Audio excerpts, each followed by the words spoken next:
लोग इसीलिए ट्रैप होते हैं कि वो शॉर्टकट देख रहे होते हैं, ख़वातीन को वहाँ पे भिजवा देते हैं। डांस के क्लब में उनके मालकान के पास ले जाते हैं,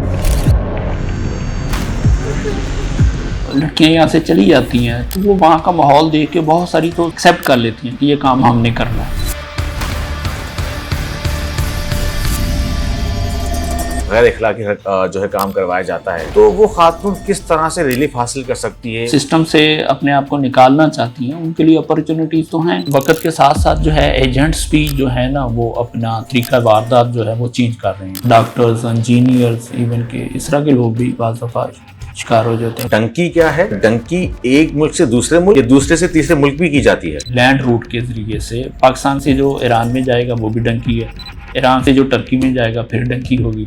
एक आम शहरी किसी भी एजेंट को किस तरह से शनाख्त कर सकता है? अगर वो आपको ट्रैप करके सब्ज़ बाग दिखा के शॉर्टकट के जरिए अगर आपको ट्रैप करता है तो समझे ही आपके साथ फ्रॉड कर रहा है। क्या कोई भी कंसल्टेंट ऑथराइज्ड है जॉब दिलवाने के लिए, वीजा लगवाने के लिए? उससे पैसे एक्सटॉर्ट कर रहा है 30 लाख 40 लाख रुपया, और वो यहाँ से बचवाता है, आगे वो उसको बॉर्डर क्रॉस भी करवाता है। तो इस तरह की जो चीज़ है ये उसके लिए वो लेजिटिमेट नहीं है। एजेंट्स क्या उम्रे के नाम पर भी स्मगलिंग या ट्रैफिकिंग करते हैं वुमेन की? जिसने 30-40 लाख रुपया लिया होता है तो वो 5-10 लाख रुपया उसमें से खर्च भी कर देता है उम्रे के लिए। जो लोग जाते हैं उम्रे के नाम पर वो भीख मांगना शुरू हो जाते हैं। ह्यूमन स्मगलिंग थी, ट्रैफिकिंग थी, ये क्या कहलाएगा? जो इंटीरियर सिंध है और आगे जो ये जो बेल्ट है हमारी मुल्तान से आगे वाली, यहाँ तक के ज़्यादातर ये लोग होते हैं। ह्यूमन ट्रैफिकिंग या ह्यूमन स्मगलिंग को रोकने के लिए कंसल्टेंसी का कोई बॉडी होनी चाहिए। मैक्सिमम कितनी फीस चार्ज कर सकते हैं कंसल्टेंसी के नाम से?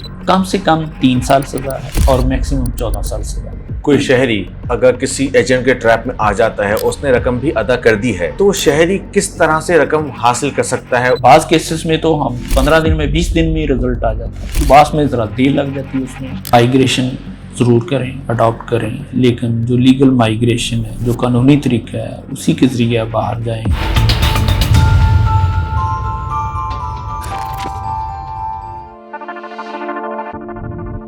अगर आप बैरून मुल्क जाना चाहते हैं लेकिन आप किसी एजेंट का शिकार हो जाते हैं और किसी जगह जाकर फंस जाते हैं, तो उससे किस तरह से बचा जा सकता है उनके चुंगल में, तो ये जानने के लिए मौजूद हैं डिप्टी डायरेक्टर हैं Mohammad Ajmal, anti human trafficking circle के। जनाब अस्सलाम वालेकुम। वालेकुम सलाम। जनाब ये बताइएगा सबसे पहले कि ह्यूमन स्मगलिंग और ट्रैफिकिंग में क्या डिफरेंस है?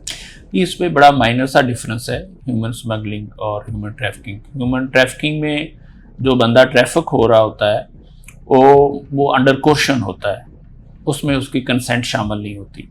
जो ह्यूमन स्मगलिंग है उसमें उसकी कंसेंट शामिल होती है और वो अपनी मर्ज़ी से जा रहा होता है और उसको पता होता है कि मेरे डॉक्यूमेंट्स भी जाली हैं और ये एजेंट है और ये मुझे बाहर ले जा रहा है। तो इसमें ये डिफरेंस है कि जो हमारी जो ट्रैफिकिंग है उसमें कोर्शन का एलिमेंट है, और जब वो एंड पे अपनी डेस्टिनेशन में पहुंच जाता है तो फिर वहाँ से उसकी एक्सप्लॉयटेशन शुरू हो जाती है, जबकि ह्यूमन स्मगलिंग में एक्सप्लॉयटेशन का कोई एलिमेंट नहीं। ट्रैफिकिंग में किस तरह से ये सादा शहरी किस तरह से ट्रैप हो जाते हैं? अब इसमें देखें, फ़र्ज़ करें एजेंट आपको कहते हैं जी दुबई में बहुत अच्छी जॉब्स हैं, स्पेशली जो फीमेल होती हैं उनके लिए वो ऑफ़र करते हैं कि वहाँ पे ब्यूटी पार्लर हैं या और इस तरह के सेंटर्स हैं, वहाँ पे बड़ी आपके लिए अच्छी सैलरी मिलेगी आपको और बड़ी बाइज़्ज़त जॉब होगी।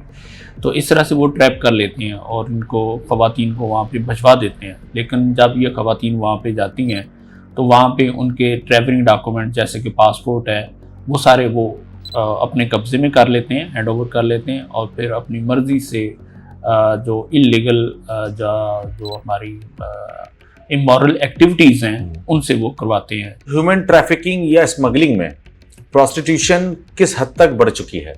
देखिए ये बहुत बड़ा एक इशू बन चुका है। ये रिसेंटली इसके 3-4 केस इस तरह के जो डिग आउट हो चुके हैं, स्पेशली ये जो एजेंट्स हैं जो कि दुबई के लिए काम कर रहे होते हैं, वो यही है कि यहाँ पे ख़वातीन को जो कि ज़्यादातर पुअर फैमिली से होती हैं उनको ट्रैप करते हैं।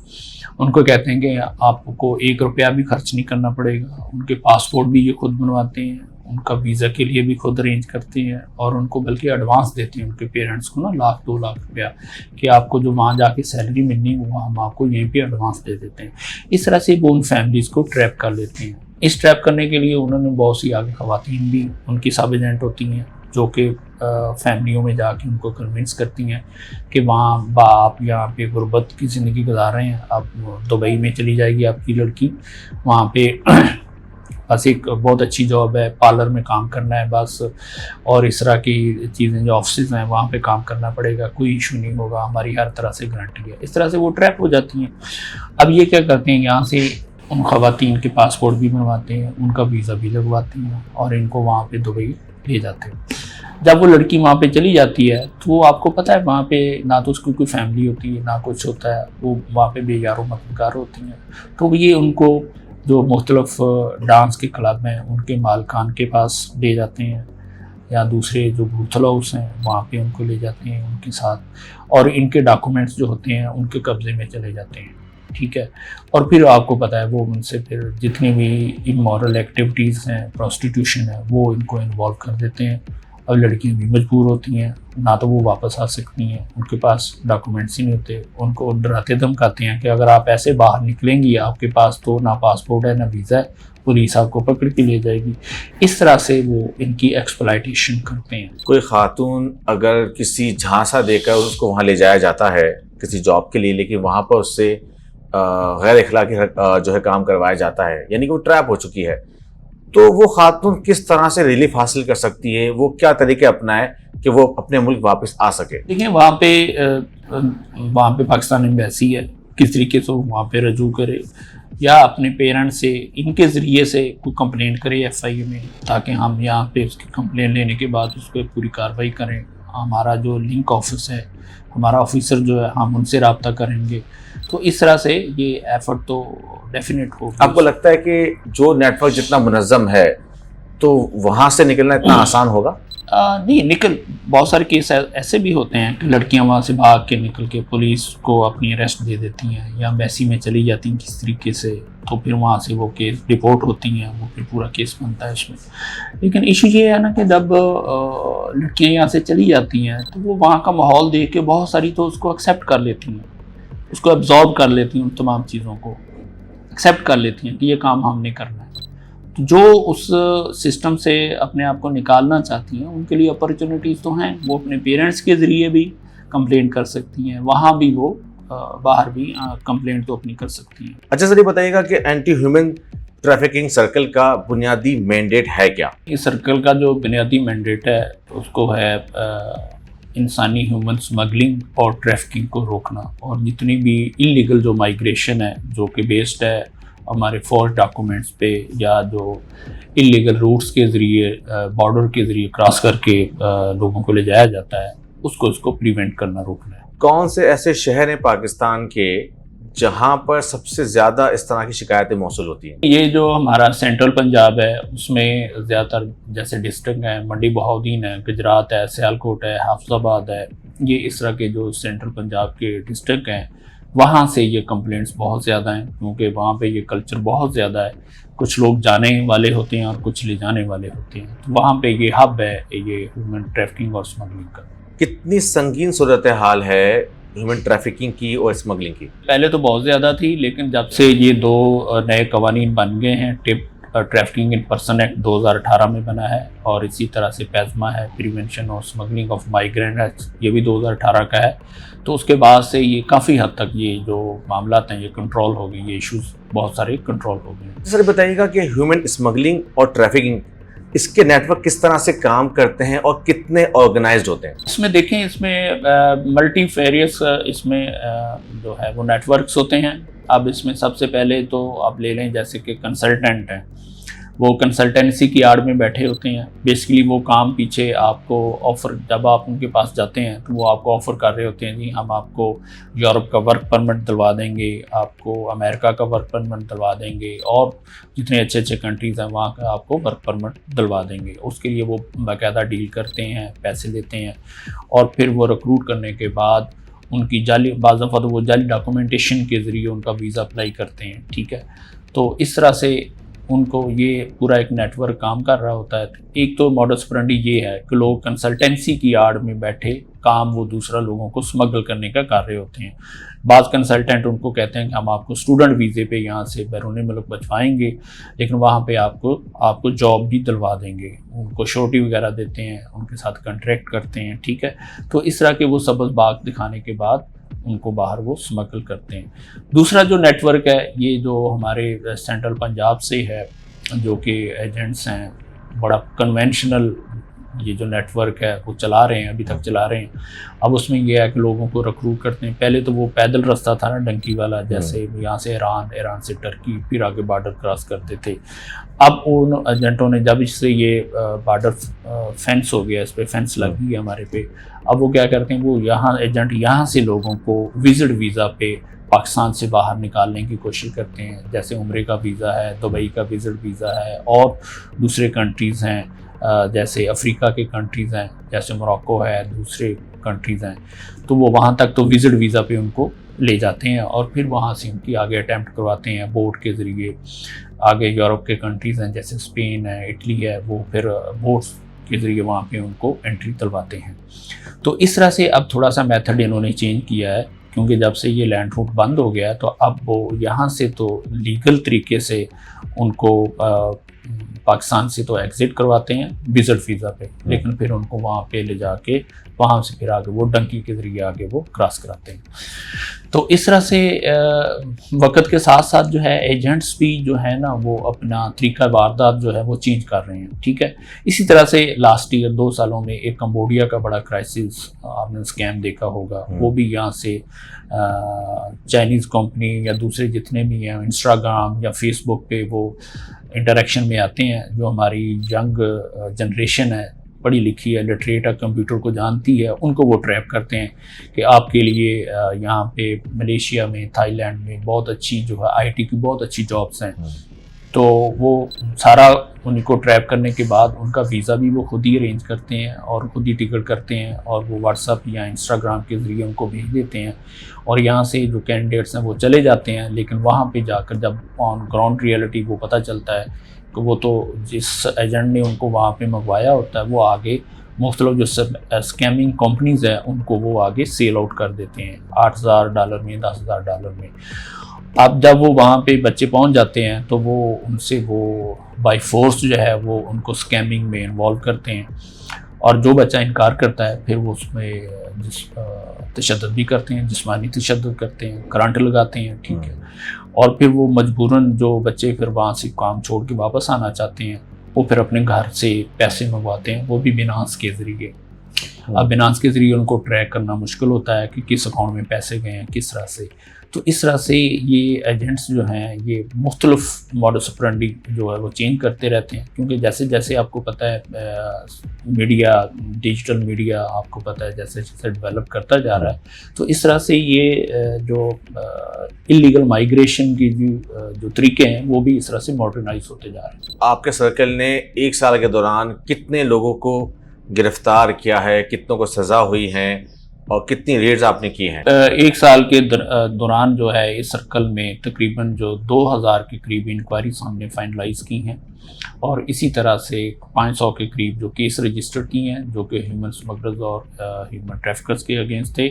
और इस तरह से तकरीबन हमने कुछ 400 के करीब जो हैं वो एजेंट्स जो हमने वो गिरफ़्तार किए हैं। जो हमारा ट्रायल का प्रोसेस है वो थोड़ा सा स्लो होता है उसमें, और इसमें जो कन्विक्शंस हैं हमारी लास्ट ईयर और इस साल की मिला के तकरीबन कोई 25 से 30 जो हैं वो 30 के करीब जो हैं वो कन्विक्शंस हो चुकी हैं। ये जो एजेंट्स होते हैं उनके खिलाफ आप लोग किस तरह से कार्रवाई करते हैं? कोई शहरी आपको किस तरह से कंप्लेन रजिस्टर्ड करवा सकता है? हमारी 2 तरह की अप्रोच होती है। एक हमारी होती है प्रोएक्टिव अप्रोच जिसको कहते हैं कि हम जिसमें हम इंटेलिजेंस बेस पे हम वर्क कर रहे होते हैं, हम ऑपरेशन कर रहे होते हैं।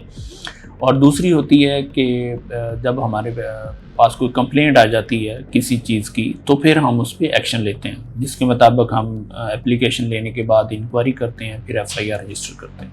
क्या इसमें जो इदारा है उसकी भी कुछ काली भेड़ें शामिल होती हैं ऐसे लोगों को सपोर्ट करने में? नहीं, इस तरह के काम में इस तरह का कोई नहीं होता FIA का कोई, क्योंकि ये बड़ा एक ऑर्गेनाइज्ड नेटवर्क है और ये काम है, और इनके जो है उनके कुछ मेंबर्स जो हैं तो वो पाकिस्तान में ऑपरेट कर रहे होते हैं और कुछ बैरून मुल्क में होते हैं। तो ये बड़ा एक ट्रांसनेशनल ये जो गैंग होता है, वर्क होता है, जिसमें वो ये काम कर रहे होते हैं। तो इस तरह में FIA कोई इंसिडेंट या कोई ऐसी मिसाल सामने नहीं आई जिसमें FIA का कोई ऑफिशियल उसमें इन्वॉल्व हो। ये एजेंट्स क्या उम्रे के नाम पर भी स्मगलिंग या ट्रैफिकिंग करते हैं ह्यूमन की? जी बिल्कुल। आप देखें, रिसेंटली हमारा जो एक कश्ती उधर सिंकुविया डूबी है, उसमें एक केस सामने आया कि यहाँ से वो जो लड़का था वो अपनी वालदा के साथ उम्रे पे गया है, उसकी उम्रा करने की, और वहाँ से फिर वो आगे गया अफ्रीका में, वहाँ वीज़ा लेके, ठीक है, और अफ्रीका से आगे वो कश्ती में बैठ के डंकी लगा रहा था, ठीक है। चूँकि FIA ने बहुत सख्ती की हुई है, ठीक है, और लैंडर जो हमारी लैंड बॉर्डर है वो हमने वो सारी फेंस लगी हुई है, तो इस तरह से वो पैदल वाला तो रास्ता सारा बंद हो चुका है। अब एजेंट क्या करते हैं, जिसने 30-40 लाख रुपया लिया होता है तो वो 5-10 लाख रुपया उसमें से खर्च भी कर देता है उम्रे के लिए। वो एक्चुअली चाहता है यहाँ से, पाकिस्तान से वो लड़का निकले किसी बहाने से भी, तरीके से भी। और बाद एजेंट तो वो ये जो गल्फ कंट्रीज हैं उनका वर्क परमिट भी दिलवा देते हैं 8-10 लाख रुपए में, और वहाँ ले जाके फिर वो अल्टीमेट उनको उधर अफ्रीकन के जो नॉर्थ अफ्रीका उन कंट्रीज में ले जाते हैं, वहाँ से फिर आगे बोट के जरिए वो आगे से वो डंकी लगवाते हैं। जो लोग जाते हैं उम्रे के नाम पर वो भीख मांगना शुरू हो जाते हैं, जिसमें पाकिस्तान की बदनामी भी हुई। तो इसको हम क्या कहेंगे, ये स्मगलिंग, ह्यूमन स्मगलिंग थी, ट्रैफिकिंग थी, ये क्या कहलाएगा? नहीं, अब देखें, इसमें हमारे पास बहुत सारे रिपोर्ट होके आ रहे हैं जिसमें बैगिंग का उन पे एलिमेंट होता है, हम इंटरव्यू करते हैं। उसमें कुछ लोग तो जेन्युइन बैगर होते हैं, वो स्पेशली ये जो इंटीरियर सिंध है और आगे जो ये जो बेल्ट है हमारी मुल्तान से आगे वाली, यहाँ तक के ज़्यादातर ये लोग होते हैं। अब वो उनके लिए देखें, उम्रे की आड़ में वो जाते हैं, वीज़ा लेते हैं, वहाँ पे जाते हैं और फिर वो वहाँ पे मांगना शुरू कर देते हैं, ठीक है। पकड़े जाते हैं, पता चलता है ये पाकिस्तानी है, बदनामी होती है इस कंट्री की, ठीक है। अब कई तो वो ज़्यादातर तो वो इंडिविजुअल एफर्ट होती है उनकी, इंडिविजुअली वो जा रहे होते हैं, उनको पता है कि हम जाएंगे वहाँ पे ये मांगना शुरू कर देंगे, पैसे कमाएंगे इस तरह से, ठीक है। दूसरी है ऑर्गेनाइज्ड बैगिंग, वो हमारे टिप में है, उसमें आती है, लेकिन वो बहुत रेयर केसेस होते हैं, जिसमें ये होता है कि यहाँ एक बंदा बैठा है, लोगों को अरेंज करके वहाँ पे भिजवाता है, उसके लिए वीज़ों को बंदोबस्त करता है, उनसे पैसे लेता है। इसका एक बंदा वहाँ पे सऊदी अरब में भी होता है जो कि वहाँ का उनका हैंडलर होता है, उनको हैंडल करता है, उनकी जो डेली इनकम होती है उनमें से वो अपना पोर्शन वसूल करता है, और फिर वो जो हमारा इधर एजेंट है पाकिस्तान में उसको भी भेज रहा होता है। तो इस तरह का अगर कोई ऑर्गेनाइज्ड नेटवर्क आ जाता है बैगिंग का तो उसके खिलाफ कार्रवाई करते हैं। हमने रिसेंटली 2-3 इस तरह के केस किए हैं, इसमें एक ही फैमिली, ससुर और साथ उसकी 2 बहुएँ थी, वो यही काम थे, लेकिन उनका तरीका वारदात ये था कि 90 दिन का उम्रा का वीज़ा होता है, वो जाते हैं 85 डेज़ वहाँ पे काम करते हैं, 5 दिन पहले ही वापस आ जाते हैं। वो ओवर स्टे नहीं हो रहे थे, पकड़े नहीं जा रहे थे, क्योंकि वो विद इन लिमिट वापस आ जाते हैं। 6 महीने के बाद दोबारा फिर वो उम्रे का वीज़ा लेते हैं, फिर 3 महीने का सीज़न लगाते हैं, ओवर स्टे होने से पहले ही वापस आ जाते हैं, ठीक है। ये वो ग्रोथ था जो कि फिर हमने वो सारा डिग आउट किया, उन पे केस बनाया, उनको हमने अरेस्ट किया। कोई आम शहरी किस तरह से डिफरेंशिएट करे कि अगर जिस तरह से आपने कहा कि वर्क परमिट भी दिलवा दिया जाता है, तो एक आम शहरी तो यही समझेगा कि ठीक है मुझे वर्क परमिट मिल गया, इसका मतलब ये एक जेन्युइन काम हो रहा है, तो वो किस तरह से इस ट्रैप से बच सकता है? जो हमारे ओवरसीज एम्प्लॉयमेंट प्रमोटर हैं, रजिस्टर्ड हैं, जो कि जिनके पास लाइसेंस्ड है, अब देखिए वो वर्क परमिट सिर्फ उसी को ऑफर करेंगे जिसकी बाहर से डिमांड आई होती है, ठीक है, और उनका कंट्रैक्ट भी यहीं पे होता है, और वो वीज़ा जो होता है वो प्रोटेक्ट होके जाता है, ठीक है, प्रोटेक्ट ऑफ इमिग्रेंट्स से होके जाता है, और उसको बाहर के बैरून मुल्क में हर तरह की प्रोटेक्शन होती है। जो उसने कंट्रैक्ट किया होता है उसके मुताबिक ही उसकी सैलरी होती है, वर्क आवर्स उसी के मुताबिक होते हैं। अगर उसमें कोई डिस्क्रिपेंसी होती है तो उसको राइट होता है कि वो वहाँ की लेबर कोर्ट में, दूसरी कोर्ट में, किसी भी फॉर्म पे जाके वो अपनी पटिशन डाल सकता है ताकि वो अपनी रेमेडी हासिल कर सके। तो वेबसाइट पे मौजूद है, नेट पे जाके आप सर्च करें तो जितने हमारे कंट्री में, मुल्क में ओवरसीज़ एम्प्लॉयमेंट प्रमोटर्स जो हैं, जो कि रजिस्टर्ड हैं, जो कि स्पेशलाइज्ड हैं, जो कि बैरून मुल्क से जो डिमांड मंगवाते हैं लेबर की, दूसरी एक्सपर्ट्स की, और जितने भी हमारे टेक्निकल स्टाफ है, उसके मुताबिक वो यहीं पे रिक्रूट जो करेंगे, भर्ती करेंगे, वीज़े पे जो बाहर भेजेंगे उसमें सिक्योरिटी होगी, उसमें हर तरह की गारंटी होगी। सबसे बड़ी ये बात है कि ये लोग ट्रैप क्यों होते हैं? लोग इसीलिए ट्रैप होते हैं कि वो शॉर्टकट देख रहे होते हैं, ठीक है। जो लीगल माइग्रेशन है, जो लीगल तरीका है, उसमें तो बाद दफ़ा 5 महीने भी लगते हैं, 6 भी लगते हैं, साल भी लग जाता है, ठीक है। ये जो मार्केट में एजेंट्स बैठे हुए हैं, जो अनऑथराइज्ड हैं, जिनके पास कोई अथॉरिटी नहीं है, वो इसी बात को तो वो एक्सप्लॉइट करते हैं। वो उनको शॉर्टकट का रास्ता दिखाते हैं और उनको कहते हैं कि हम 2 महीने में आपको यूरोप में पहुंचा देंगे। और यही वजह है कि इनके ज़रिए जो लोग वहाँ पे बाहर जाते हैं, बैरून मुल्क जाते हैं, वो हमेशा सफ़र करते हैं, उनको परेशानी का सामना करना पड़ता है। अब जैसे देखें, जैसे एक कंसल्टेंट बैठा हुआ है जिसने कंसल्टेंसी का बोर्ड लगाया हुआ है, आप उसके पास जाते हैं, उसका काम तो सिर्फ है कंसल्टेंसी देना किसी भी मामले में, और वो उसकी फ़ीस मैक्सिमम कितनी होनी चाहिए? 50,000, लाख, 2 लाख रुपया।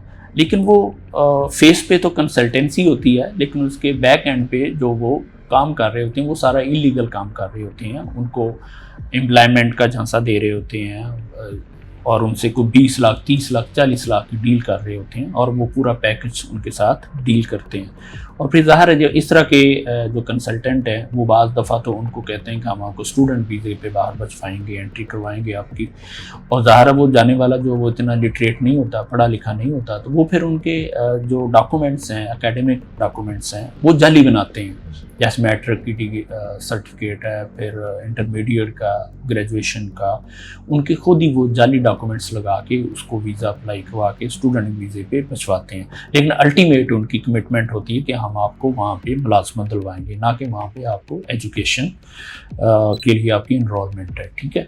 तो इस तरह से ये जो एजेंट मार्केट्स में बैठे हैं, आवाम को चाहिए कि समझें कि एक कंसल्टेंट है, वो तो जस्ट कंसल्टेंसी आपको दे सकता है, बाकी वो जो डील कर रहा है बैक एंड पे आपसे 20-30 लाख रुपए आपसे एक्सटॉर्शन कर रहा है उसकी, उसमें ज़रूर समझें कि उसमें फ्रॉड है, वो पायदार चीज़ नहीं है, ठीक है। वही चीज़ अगर आप किसी ओवरसीज़ एम्प्लॉयमेंट प्रमोटर के ज़रिए करेंगे, उसमें गारंटी भी होगी, उसका वीज़ा भी प्रोटेक्ट होके जा रहा होगा, उसके राइट्स भी सारे प्रोटेक्ट होके जा रहे होंगे। एक आम शहरी किसी भी एजेंट को किस तरह से शनाख्त कर सकता है? अब देखें, सिंपल आप देखें, एजेंट जब भी आप किसी से मिलते हैं तो आप पहले उसको देखें कि इसकी वर्थ क्या है, इसका लीगल स्टेटस क्या है, इसका पास्ट क्या है, ठीक है। ये आप सारी चीज़ें उससे खुद पहले उसका इंटरव्यू करें, उसको वेरीफाई करें, क्या ये जेन्युइन एजेंट है, क्या ये जेन्युइन अथराइज्ड डीलर है, और क्या ये आपको लीगल तरीके से बाहर ले जाने का वादा कर रहा है। अगर तो ये चीज़ें हैं तो फिर तो वो जेन्युइन है। अगर वो आपको ट्रैप करके, सबज बाग दिखा के, शॉर्टकट के ज़रिए अगर आपको ट्रैप करता है, तो समझे ये आपके साथ फ्रॉड कर रहा है।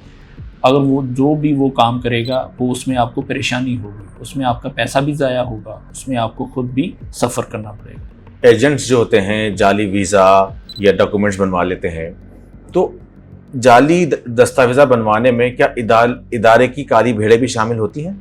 नहीं, वो देखें किसी अदारे से जारी शुदा नहीं होते। आपको पता है, वो कंप्यूटर पे बैठ के खुद ही आपको पता है वो वहीं से सारी चीज़ें बन जाती हैं, वहीं से आप प्रिंट निकाल लेते हैं, ठीक है।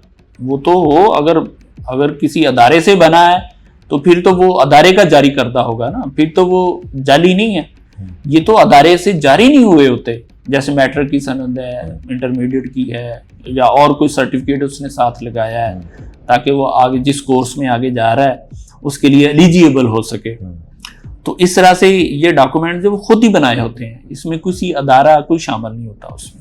डॉक्यूमेंट्स की वेरिफिकेशन कौन करता है? क्या आपका डोमेन है कि उन डॉक्यूमेंट्स की वेरिफिकेशन की जाए, चाहे वो NIC जाली है, डॉक्यूमेंट्स जाली हैं, चाहे वो सनद हो या कुछ भी हो, तो इसकी वेरिफिकेशन करने का डोमेन है, इख्तियार है आपके पास? जी बिल्कुल इख्तियार है। हम जब इन्वेस्टिगेशन कर रहे होते हैं तो जिस अदारे का भी वो जारी कर सो कार्ड जिस अदारे का भी वो जारी करदा होता है, हम उसको लेटर लिखते हैं, साथ उसकी कॉपी भेजते हैं, वो अपने डेटाबेस से चेक करने के बाद हमें रिपोर्ट देते हैं कि ये जाली है, ये हमारे रिकॉर्ड में मौजूद नहीं है। एक शख्स हवाई रास्ते से यानी एयरपोर्ट के ज़रिए किसी दूसरे मुल्क जा रहा है, उसके बाद डॉक्यूमेंट्स हैं यानी कि NIC भी है, जाली सर्टिफिकेट भी हैं और वीज़ा भी है, तो आप किस तरह से जज करते हैं कि आया ये डॉक्यूमेंट्स जाली हैं? क्योंकि वो तो रैंडमली शख्स जा रहा है। अब देखें, जो हमारी इमिग्रेशन जितने भी एयरपोर्ट्स हैं, चेक पोर्ट्स हैं, जहाँ पे जब एक बंदा बाहर जा रहा होता है, जब उसकी इमिग्रेशन होती है तो वहाँ पे उसकी प्रोफाइलिंग होती है, उसका एंट्री होता है। अब एक स्टूडेंट है, वो मैक्सिमम उसकी एजुकेशन मिडल है, ठीक है। अब वो एक मास्टर प्रोग्राम के लिए बाहर जा रहा है, उसने वीज़ा लिया होगा किसी एजेंट्स के ज़रिए, फॉर्जरी के ज़रिए, धोखे की मिस डिक्लेरेशन करके वीज़ा लिया। जब वो थोड़ा सा उसे इंटरव्यू करते हैं, अब उसको तो इंटर के सब्जेक्ट्स का ही नहीं पता होगा कि टोटल कितने मार्क्स होते हैं, और जो सर्टिफिकेट साथ लगे होते हैं उसको भी नहीं पता होगा कि इस पर कितने मार्क्स मैंने हासिल किए हुए हैं। वो वहीं से उसको इंटरव्यू करके वहीं से डिटेक्ट कर लेते हैं, और ये हमारे बहुत सारे केस हमें रेफ़र होते हैं। इसी तरह से स्टूडेंट वीज़े पे जा रहे हैं, लेकिन जिन डॉक्यूमेंट्स हैं वो सारे जाली हैं, जिनकी बुनियाद पे उन्होंने एम्बेसी को भी चीट किया होता है, वीज़ा लिया होता है, ठीक है। एजेंट इसी चीज़ का तो पैसा लेते हैं इनसे। वो जब हमारे पास आते हैं, फिर हम जब थारो इन्वेस्टिगेशन करते हैं, उनको वेरीफाई करवाते हैं, तो वो सारे जाली होते हैं। क्या कोई भी कंसल्टेंट ऑथराइज्ड है जॉब दिलवाने के लिए, वीज़ा लगवाने के लिए? नहीं, यही तो इशू है ना, जो मार्केट में जो चल रहा है वो यही है। एक कंसल्टेंट है, अब कंसल्टेंट्स भी देखें, कंसल्टेंट तो वो बन सकता है जिसने कोई स्पेशलाइजेशन की हो इंटरनेशनल इमिग्रेशन लॉज में, कोई उसकी डिग्री हो, कोई उसकी सर्टिफिकेशन हो, ताकि वो क्लाइंट को अपनी कोई कंसल्टेंसी दे सके कि आप इस तरह से कर लें, ये डॉक्यूमेंट्स अपनी फ़ाइल के साथ लगा लें, आपने इस कैटेगरी का वीज़ा अप्लाई करना है तो इसके लिए ये डॉक्यूमेंट्स की रिक्वायरमेंट है। तो ये तो उस हद तक तो बात ठीक है, और उसके लिए वो फ़ीस चार्ज कर रहा है 50,000, लाख, 2 लाख, जो कि जस्टिफाइएबल है।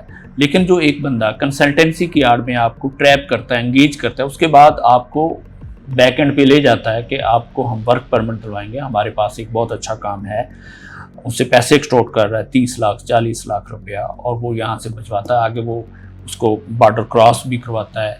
तो इस तरह की जो चीज़ है, ये उसके लिए वो लेजिटिमेट नहीं है, वो इलीगल है। ये आगे वाली जो डील कर रहा है वर्क परमिट दिलवाने की, एम्प्लॉयमेंट दिलवाने की, वो उसके एम्बेट में नहीं है, वो ये काम कानूनी तौर पे नहीं कर सकता। कराची में बहुत से ऐसे कंसल्टेंट्स हैं जो वर्क परमिट का तो वादा नहीं करते, लेकिन वीज़ा ज़रूर लगवा देते हैं, तो क्या वो लीगल तरीका है? बात वही पे है ना, आप कंसल्टेंसी की हद तक तो आप करें। जब जैसे देखिए, कंसल्टेंट का काम है कंसल्टेंसी देना, कि आपने अगर स्टूडेंट वीज़ा लेना है तो उसके लिए आपने अगर इस कोर्स में जाना है तो उसके लिए ये रिक्वायरमेंट्स हैं, ये डॉक्यूमेंट्स आपके ज़रूरी हैं।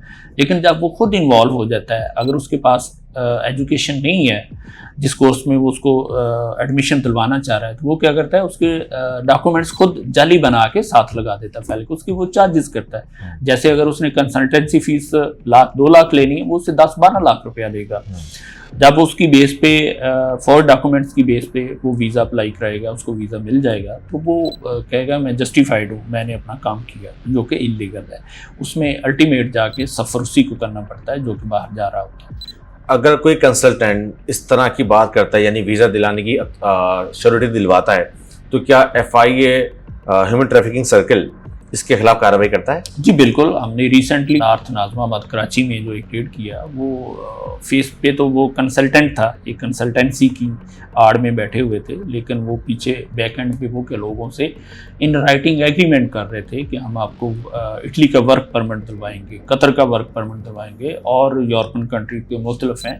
हमने वो सारी फाइलें उठाई हैं जिसमें इन राइटिंग उन्होंने एग्रीमेंट किए हुए हैं, और जाली वर्क परमिट खुद ही बना के उनको मुतमिन करने के लिए दिखाए हुए हैं कि ये हम आपको वहाँ पे वर्क दिलवाएंगे, जो कि गैर कानूनी है।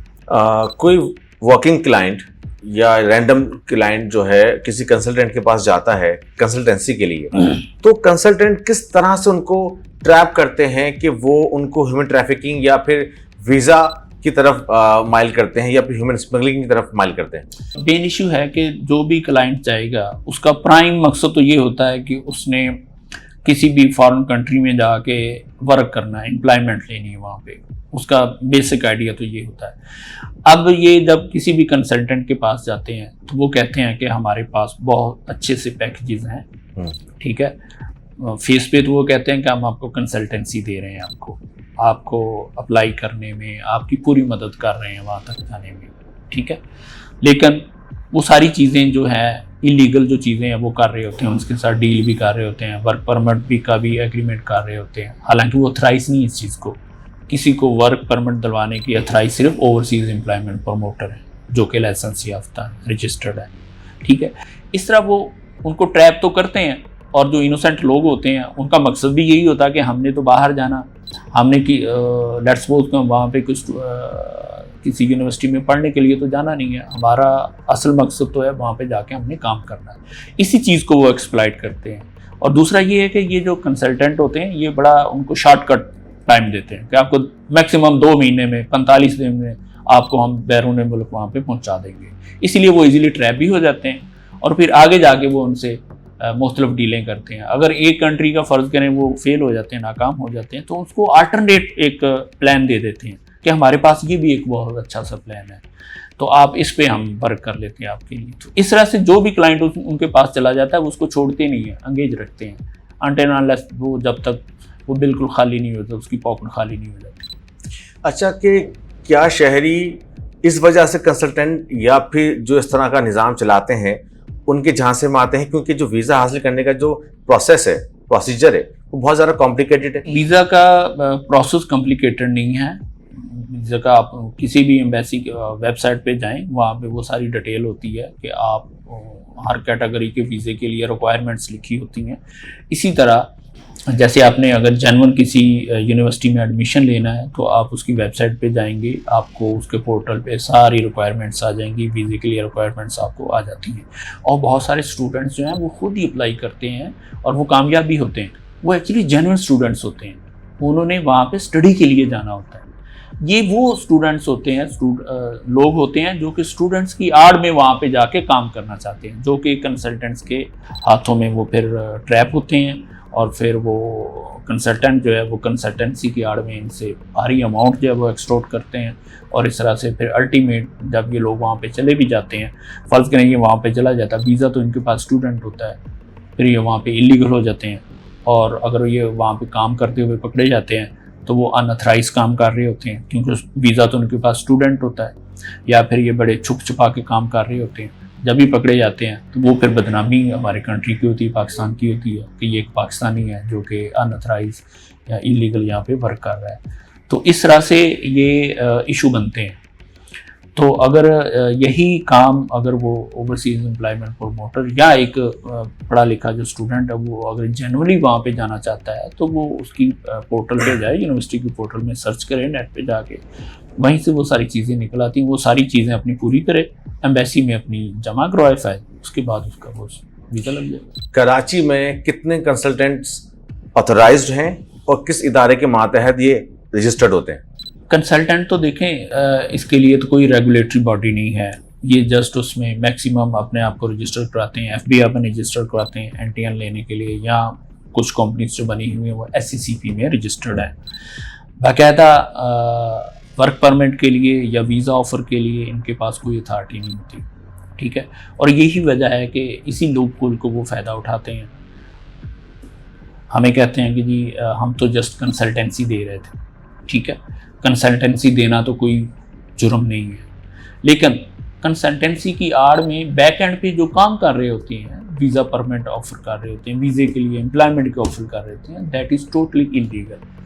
वो उनका मैंडेट ही नहीं है, वो चीज़ आके वहाँ पे वो इलीगल हो जाती है। क्या FIA का ये सर्कल किसी भी कंसल्टेंट के खिलाफ रैंडमली कार्रवाई कर सकता है या किसी के खिलाफ शिकायत आए तो कार्रवाई करेगा? हमारे पास दोनों सोर्सेज हैं। अगर हमें कोई इन्फॉर्मेशन मिलती है कि ये एक कंसल्टेंसी की आड़ में एक बंदा काम कर रहा है, पैसे भी एक्सटॉर्ट कर रहा है, तो हम इंटेलिजेंस बेस पे भी उस पर ऑपरेशन करते हैं। अगर हमारे पास कोई कंप्लेंट लेके आ जाए तो हम उसकी कंप्लेंट पे भी एक्शन लेते हैं। दोनों तरह से हम उस पर एक्शन लेते हैं। आप समझते हैं कि ह्यूमन ट्रैफिकिंग या ह्यूमन स्मगलिंग को रोकने के लिए कंसल्टेंसी का कोई बॉडी होनी चाहिए, ऑथराइजेशन होनी चाहिए? जी बिल्कुल, ये इस वक्त बहुत ज़रूरत है। अब देखें ना, इनके लिए कोई क्राइटेरियन होना चाहिए, एलिजिबिलिटी क्राइटेरिया होना चाहिए कि ये एक बंदा एलिजिबल है कंसल्टेंसी देने के लिए, इसने इंटरनेशनल इमिग्रेशन लॉज में कोई सर्टिफिकेशन है, इसकी कोई डिग्री है, इसकी कोई स्पेशलाइजेशन है, ये अथराइज है कंसल्टेंसी देने का, ठीक है। फिर आगे जाके इसमें ये भी तय होना चाहिए कि ये मैक्सिमम कितनी फीस चार्ज कर सकते हैं कंसल्टेंसी के नाम से। अब कंसल्टेंसी के नाम से 25 लाख 30 लाख रुपया तो नहीं एक्सटॉर्ट किया जा सकता, वो कंसल्टेंसी तो नहीं है, वो तो लोगों से एक्सटॉर्शन है। और बैक एंड पे वो क्या काम कर रहे होते हैं, वही काम ह्यूमन स्मगलिंग का और ह्यूमन ट्रैफिकिंग का, वही उनको वर्क परमिट की डील कर रहे होते हैं, एम्प्लॉयमेंट की डील कर रहे होते हैं। तो इस तरह से इनकी रेगुलेटर कोई अथॉरिटी होनी चाहिए ताकि जिसके अंडर ये अकाउंटेबल हों अपनी जो भी कोई इलीगल ये काम करते हैं वहाँ पे इनके लिए कोई क्राइटेरियन होना चाहिए। क्या एजेंट जिस पे जुर्म इस्टेब्लिश हो जाए तो उसको क्या कितनी सज़ा मिलती है? देखिए हमारे मुख्तलिफ इसमें हैं, जैसे टिप है, सौम है, ठीक है, इसमें मैक्सिमम हमारी 12 साल सज़ा भी है, ठीक है।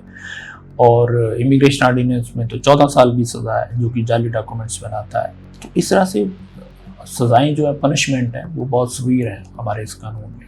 जो स्पेशली ये जो नए दो हमारे लाज आए हैं इसमें सख्त सज़ाएं रखी गई, इसीलिए कि इसको डिस्करेज किया जाए ह्यूमन स्मगलिंग को और ह्यूमन ट्रैफिकिंग को। कम से कम 3 साल सज़ा है और मैक्सिमम 14 साल सज़ा है। अच्छा, आप समझते हैं कि ह्यूमन ट्रैफिकिंग और स्मगलिंग को रोकने के लिए मजीद सख्त कवानीन बनाने की ज़रूरत है? जी देखें, जैसे हम देखते हैं ना कि with the passage of time जैसे ट्रेंड चेंज होते जा रहे हैं, जैसे एजेंट्स की मॉडस ऑपरेंडी चेंज होती जा रही है, तो उस हवाले से इनको भी थोड़ा सा रिवाइज करने की ज़रूरत होती है। जैसे हम देखते हैं कि टिप और पैसमा में जो बंदा बाहर जा रहा होता है उसको विक्टिम ट्रीट किया जाता है, या डिपोर्ट होकर जो बाहर आता है, अब उसकी एफिलिएशन एजेंट्स के साथ होती है। हम FIR दर्ज करते हैं, उसको विक्टिम करते हैं, वो घर चला जाता है, उसके बाद वो दोबारा फिर उसी एजेंट की उसकी एफिलिएशन उसी के साथ हो जाती है।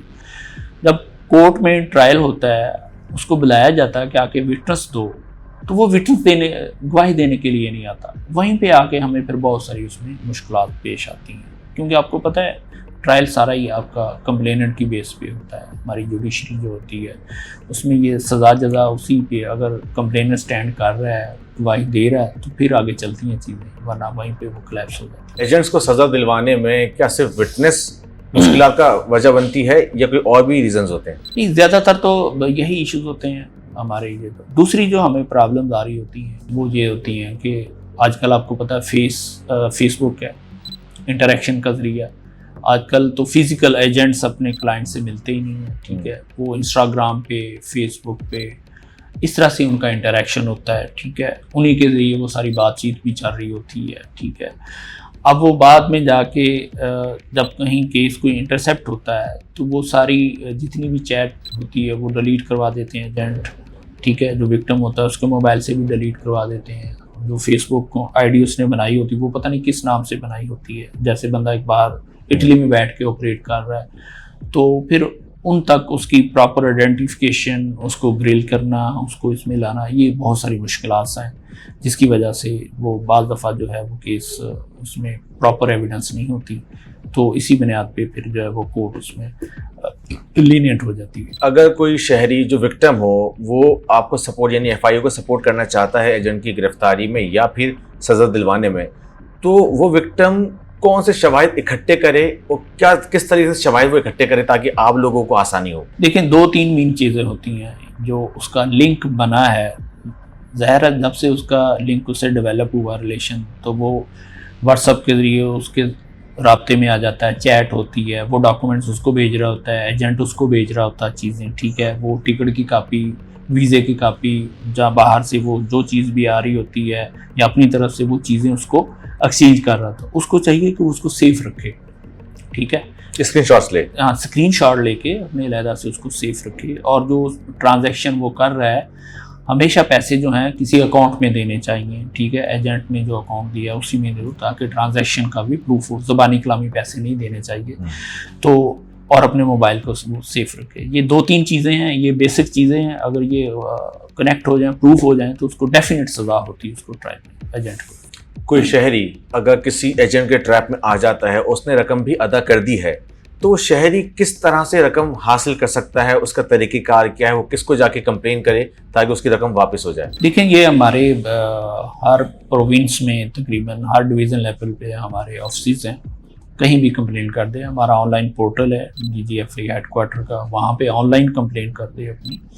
तो कहीं भी कंप्लेन करेगा तो उसके खिलाफ, एजेंट के खिलाफ कार्रवाई शुरू हो जाएगी। और उसमें ये है कि हमारा जो प्रोसेस है, ड्यू प्रोसेस, उसमें हम इंक्वायरी रजिस्टर करेंगे। अगर वो पैसे उसके नहीं दे रहा तो हम उसके खिलाफ FIR दर्ज करेंगे, उसको अरेस्ट करेंगे। मैकेनिज्म तो पूरा है, FIA ने तो स्टेप बाय स्टेप अपना काम करते जाना है। तो यही तरीका है उसको लीगल तरीके से उससे पैसे वापस लेने का। शहरी कितना पुरुमीद रहे कि अगर वो कंप्लेन करता है तो कितने दिनों में या वक्त में उसकी रकम उसको वापस मिल जाएगी, दिलवा दी जाएगी? देखें, ये तो मैक्सिमम एफर्ट होती है, हमारी कोशिश भी होती है कि इसको जल्द से जल्द इसको रिलीफ दिया जाए। अब डिपेंड कर रहा होता है कि कंप्लेनेंट कितना कोऑपरेट कर रहा है एविडेंस देने में, चीज़ें डिस्क्लोज करने में, उसकी प्रॉपर आइडेंटिफिकेशन करवाने में। ठीक है, तो बाज़ दफ़ा तो कंप्लेनेंट के एंड पे चीज़ें डिले हो रही होती हैं। ठीक है, उसके बाद जो है फिर उसके बाद है उसकी अरेस्ट का मरहला आता है। तो ये जितने भी एजेंट्स होते हैं, आपको पता है फ्रॉड करने के बाद वो सारा रेंट का घर होता है, ऑफिस भी इनका रेंट का होता है, वो वहाँ से मूव कर जाते हैं, वहाँ पे किसी अननोन एरिया में चले जाते हैं। अपनी नाम से उन्होंने कोई सिम जारी नहीं करवाई ताकि उनको ट्रैक ना किया जा सके। तो इस तरह के प्रॉब्लम्स तो होते हैं। बाज़ केसेस में तो हम 10-15 दिन में, 20 दिन में रिजल्ट आ जाता है। तो बास में ज़रा देर लग जाती है उसमें, क्योंकि जब तक एजेंट को ग्रिल नहीं किया जाएगा, उसके खिलाफ घेरा तंग नहीं किया जाएगा, तो वो टेबल पे तो नहीं आएगा ना, रकम वापसी का कोई वो सोचेगा। जब वो उसको पता चल जाएगा कि अब मेरी गर्दन आने वाली है शिकंजे में, तो फिर वो फौरी उससे जो कंप्लेनेंट है, जो विक्टिम है, उससे रब्ता भी करेगा कि मैं आपकी रेड्रेसल कर देता हूँ, प्लीज़ आप जो कंप्लेंट आपने की है वो विड्रॉ कर लें। तो इस तरह की इश्यूज़ हैं इसमें।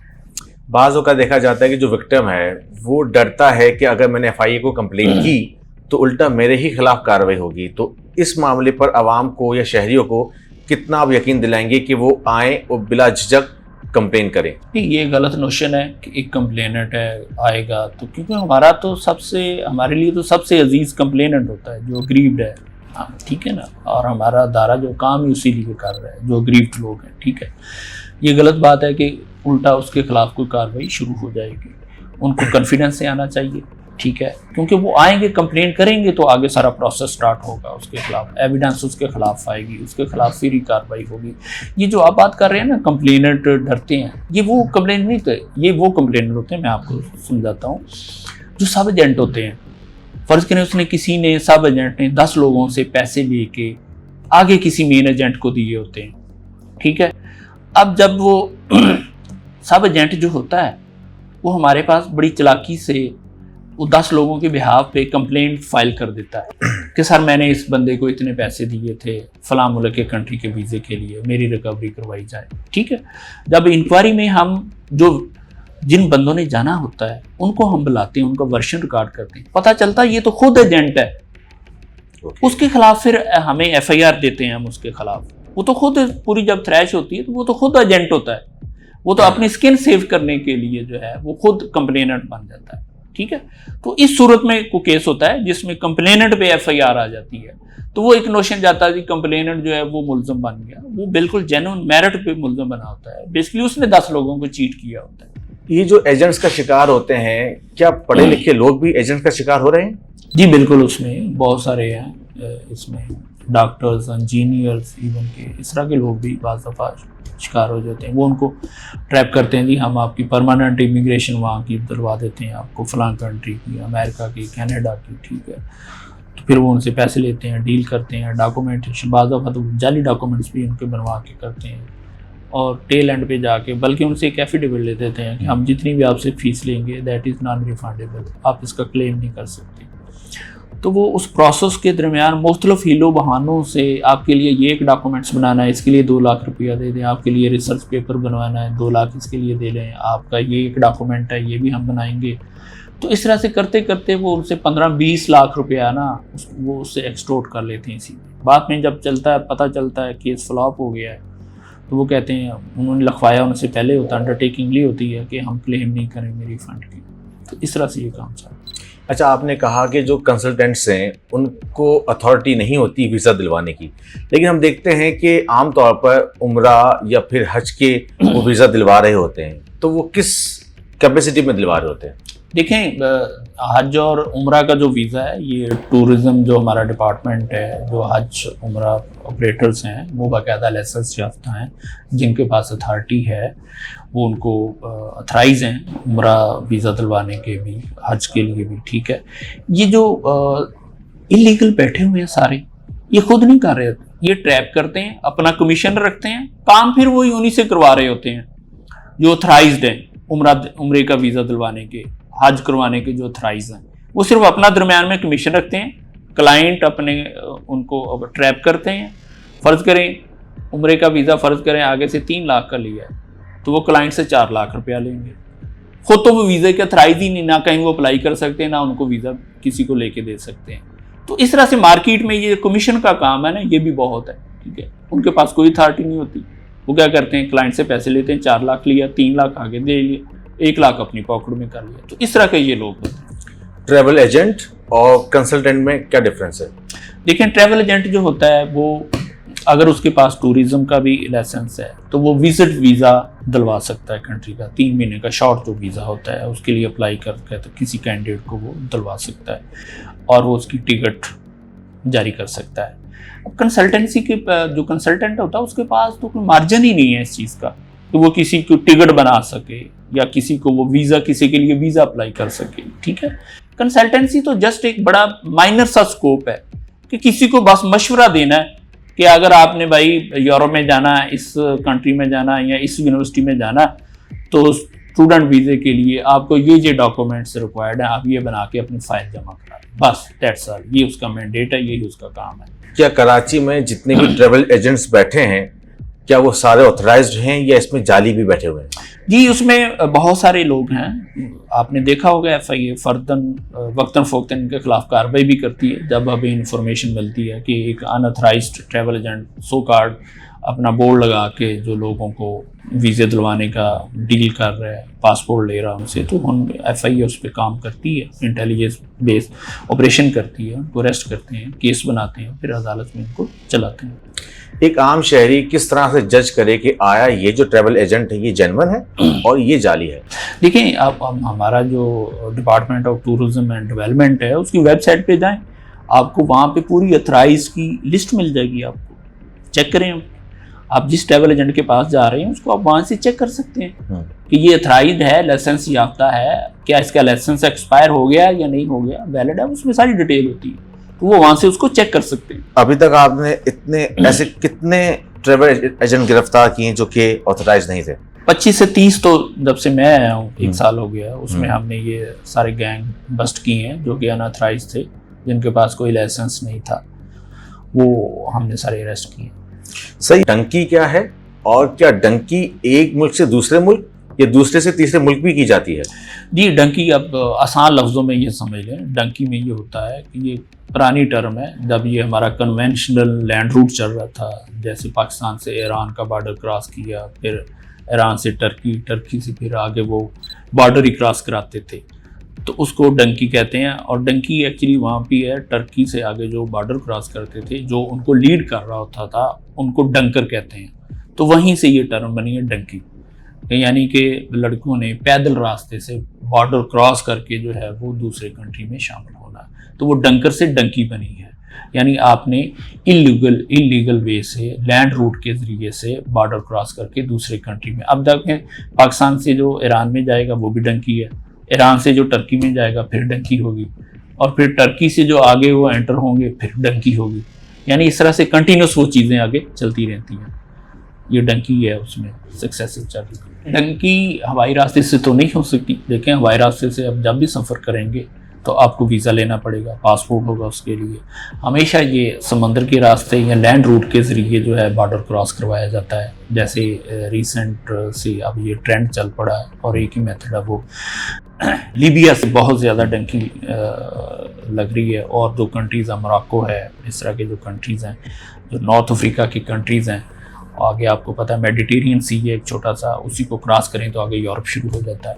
तो फिर वो जो नॉर्दर्न कंट्रीज़ हैं अफ्रीका के, वहाँ से आगे जो है वो बोट्स के ज़रिए, शिप्स के ज़रिए वो आगे जो लोगों को ले जाते हैं, दैट इज़ डंकी के ज़रिए वो लेके जाते हैं। समंदरी रास्ते से या लैंड रूट्स के रास्ते से अगर वो डंकी करता है या फिर वीज़ा हासिल करके किसी मुल्क जाता है गैर कानूनी तरीके से या जाली कागजात के ज़रिए, तो इन दोनों चीज़ों में डिफरेंस क्या है? अब देखें, ये दोनों को हम एक कैटेगराइज करें तो ये इलीगल माइग्रेशन है, चाहे वो समंदर के ज़रिए या खुश्की के रास्ते से विदाउट ट्रैवलिंग डॉक्यूमेंट्स अगर वो किसी दूसरे कंट्री में एंटर होता है तो वो इलीगल है, इलीगल माइग्रेशन है, ठीक है। अब अगर वो हवाई सफ़र के ज़रिए भी जाता है लेकिन वो डॉक्यूमेंट जो है वो फॉर्ज डॉक्यूमेंट्स हैं, फॉर्ज डॉक्यूमेंट्स की बुनियाद पे वीज़ा हासिल करता है, वो भी इलीगल माइग्रेशन है। शहरियों को क्या मैसेज देंगे कि डंकी में कितने खतरात हैं, क्या नुकसानात हैं, क्या जान का भी खतरा है, उन्हें डंकी क्यों नहीं करनी चाहिए? जी बिल्कुल, आपने रिसेंटली आप देखें पिछले 3-4 साल में बहुत सारे इंसिडेंट्स हो चुके हैं। ये जो बोट इंसिडेंट्स हुए हैं, सिंक हुई हैं, उसमें बहुत सारी कीमती जानें जो हैं वो ज़ाया हुई हैं, ठीक है। इसके अलावा इससे पहले जब ये लैंड रूट ऑपरेटिव था तो उसमें भी बहुत सारे लोग जो थे रास्ते में, लड़के जो थे, यंग जनरेशन जो थी, वो रास्ते में ही आपको पता है वो फौत हो जाते थे उसमें, बॉर्डर एरियाज़ में, कहीं फायरिंग की वजह से, कहीं कोई उसमें समुद्र में डूब गया, कहीं कोई नहर में डूब गया। तो इसमें लाइफ का बहुत ज़्यादा रिस्क है डंकी में, और ये तो अपनी लाइफ को स्टेक पे डालने के बाद आप वहाँ पे जाने के लिए कर रहे हैं। तो इसके अल्टरनेट वो सोचें, ज़रूर जाएं बाहर, जो लीगल माइग्रेशन है उसको एक्सप्लोर करें, सर्च करें, उसके मुताबिक अपनी कोई एजुकेशन है तो उसके मुताबिक अपनी एजुकेशन थोड़ी सी करें, उसके मुताबिक अपनी ओरिएंटेशन करें, और जो वो जायज़ तरीका है, सेफ़ तरीका है, उसको अपनाएं।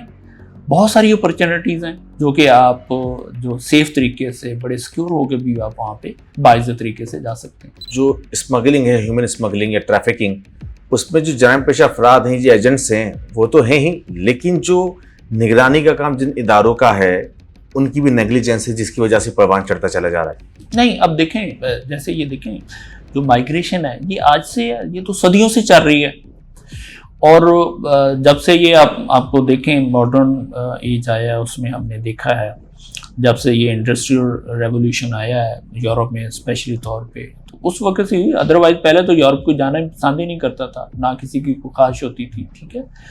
तो इस तरह से ये चीज़ें with the passage of time जो है, ये अदारों का नहीं है, अदारे तो अपना अपना काम कर रहे हैं, ठीक है। अगर ये अदारे काम ना कर रहे हो तो तकरीबन आधा पाकिस्तान बाहर हो, ठीक है।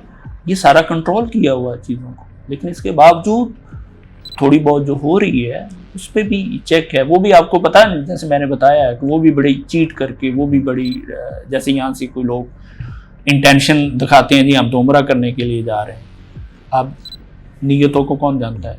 अब वहाँ से जाके वो आगे बंदा आगे चला जाता है कि मैंने आगे जाके डंकी लगानी है, ठीक है। इस तरह के जो केसेस हैं वो हो जाते हैं, रूनमा हो जाते हैं। कोई शहरी जो बैरून मुल्क जाता है तो एजेंट्स उसके पासपोर्ट अपने पास रख लेते हैं, यानी वो ट्रैप हो जाता है, बुरे तरीके से फंस जाता है। तो वो रिलीफ हासिल करने के लिए या अपने वतन वापस आने के लिए क्या तरीक़ेकार अपनाएं? देखें, ये जो बाहर जाते हैं, पासपोर्ट एजेंट अपने पास रखता है, वो एक्चुअली उसकी एक्सप्लॉयटेशन करना चाह रहा होता है, ठीक है, ताकि अपनी मर्जी के मुताबिक वो उससे लेबर करवा सके, कोई काम करवा सके।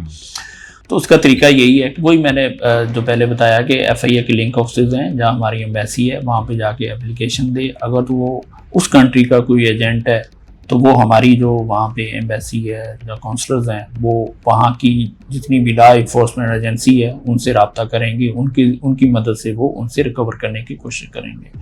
अगर लेट्स सपोज कोई नहीं इस तरह का कोई वे आउट निकलता तो वो उसमें ये कर सकता है कि वो फिर अपना जो है वो एमरजेंसी पासपोर्ट बनवा के अगर वो वापस पाकिस्तान आना चाहता है तो वो पाकिस्तान भी आ सकता है, और वहाँ से वो अपना नया पासपोर्ट भी वहाँ से वो अप्लाई कर सकता है, नया पासपोर्ट भी हासिल कर सकता है।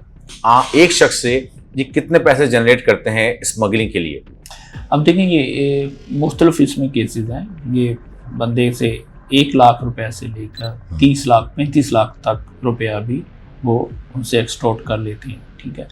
अब वो कंट्री टू कंट्री का हिसाब होता है। जैसे अगर वो किसी को गल्फ़ के किसी कंट्रीज़ में भिजवा रहे हैं तो उसके लिए वो मैक्सिमम 4-5 लाख रुपया उनसे एक्सटोर्ट कर रहे हैं, क्योंकि लोग भी जानते हैं कि गल्फ़ कंट्रीज़ के लिए इतने ज़्यादा पैसे नहीं होते। अगर कोई यूरोप का कंट्रीज़ है तो वो उसे 25 से 30 लाख रुपया भी ले लेंगे, 35 लाख भी ले लेंगे, क्योंकि लोग पे करने के लिए तैयार हैं, क्योंकि वहाँ पे जो है अर्निंग जो है वहाँ पे अपॉर्चुनिटीज़ ज़्यादा है, वहाँ पे इनकम का ज़्यादा है, तो लोग उसके लिए ज़्यादा पैसे देने के लिए भी तैयार हो जाते हैं। क्या हवाला हुंडी भी इस्तेमाल होता है पेमेंट के लिए, या फिर जो स्मगलर्स हैं उन्होंने तरीके वारदात को तब्दील करते हुए क्रिप्टो करेंसी या दीगर करेंसी की तरफ चले गए?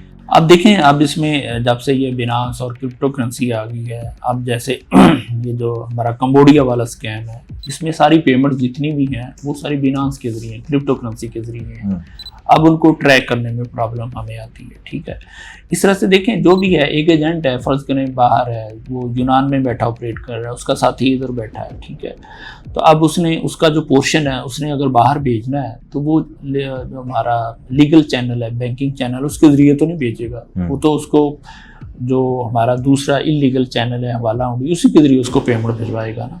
तो ये चैनल ये इस्तेमाल तो करते हैं एजेंट इसके लिए, पेमेंट के लिए। दोनों का इस्तेमाल हो रहा है इसमें। देखें, जो बिनांस का भी इस्तेमाल हो रहा है, क्रिप्टो करेंसी का भी हो रहा है, और जितनी भी इस तरह की ऐप्स हैं जिसके ज़रिए आप डिजिटल करेंसी के ज़रिए यहाँ से आप अमाउंट दूसरे कंट्री में जाके आप विड्रॉ कर सकते हैं, वो सारी इसमें यूटिलाइज हो रही है। इंटरपोल से आपका कितना ताउन रहता है और वो आपको कितना सपोर्ट करते हैं किसी भी मुलजिम को लाने के लिए? अब देखें, इंटरपोल को पहले से में इंटरपोल के जितने मेंबर कंट्रीज़ हैं वो सारे उसके मेंबर होते हैं। लेट्स सपोज हमारा एक केस है, उसमें एक हम देखें कि हमारा अक्यूज जो है वो बैरून मुल्क चला गया है। ठीक है, तो हम इंटरपोल के ज़रिए वो सारा केस बनाने के बाद, इंटीरियर मिनिस्ट्री अप्रूवल के बाद हम उसका रेड नोटिस जारी करते हैं। वो रेड नोटिस जितने भी मेंबर मुल्क हैं इंटरपोल के, वहाँ पे वो सर्कुलेट हो जाता है।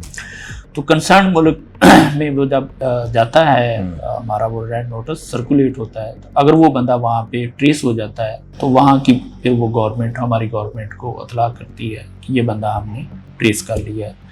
फिर उसके बाद उसकी एक्सट्रैडिशन का पूरा प्रोसेस होता है। माजी में बहुत सारे इस तरह के जो हैं वो हमारे जो मुल्ज़म हैं इंटरपोल के ज़रिए वापस उनको लाया गया है और उनको सज़ा दिलवाई गई है और उनके खिलाफ कानूनी कार्रवाई की गई है। पब्लिक को क्या मैसेज देना चाहेंगे अवेयरनेस के लिए, ह्यूमन ट्रैफिकिंग या स्मगलिंग से बचने के लिए? जी, मेरा मैसेज यही है पब्लिक के लिए कि आप माइग्रेशन ज़रूर करें, अडॉप्ट करें, लेकिन जो लीगल माइग्रेशन है, जो कानूनी तरीका है, उसी के ज़रिए आप बाहर जाएं, उसी के लिए आप अपॉर्चुनिटीज़ ढूंढें। ये जो मार्केट में है, ये जो एजेंट माफिया है, ये जो चीटर्स हैं, इनके ट्रैप ना हो इनके हाथों, क्योंकि एक तो आप अपना पैसा ज़ाया कर देते हैं सारा, दूसरा इसमें कामयाबी नहीं है, इसमें हमेशा प्रॉब्लम्स हैं, परेशानी है, इसमें आपको लाइफ का थ्रेट है। इसमें इन तमाम चीज़ों से बचने के लिए उनको चाहिए कि वो पोर्टल पे जाएँ, ओवरसीज़ एम्प्लॉयमेंट प्रमोटर के, वहाँ पे वेबसाइट देखें और मुख्तलिफ कंट्रीज़ की जो वेबसाइट है वहाँ पे सर्च करें और ख़ुद एवेन्यूज़ अपने लिए ढूंढें। ठीक है, और ख़ुद ट्राई करें जितने भी लोग हैं, और लीगल तरीके से जाने की कोशिश करें। कि जो इलीगल माइग्रेशन है ये मुल्क के लिए भी एक बदनामी का बास बनती है, इनकी पर्सनल, इनकी लाइफ के लिए भी एक थ्रेट है, और इनका जो फिनंशियल लॉस भी इनको होता है। इन तमाम चीज़ों से बचने के लिए ज़रूरी है कि वो लीगल तरीका अपनाएं। जी, बहुत शुक्रिया। ये थे मोहम्मद अजमल, जो कि डिप्टी डायरेक्टर हैं इस सर्कल के। इन्होंने बताया कि किस तरह से शहरी एजेंट्स का शिकार होने से बच सकते हैं और किस तरह से कानूनी तरीके से बैरून मुल्क जा सकते हैं।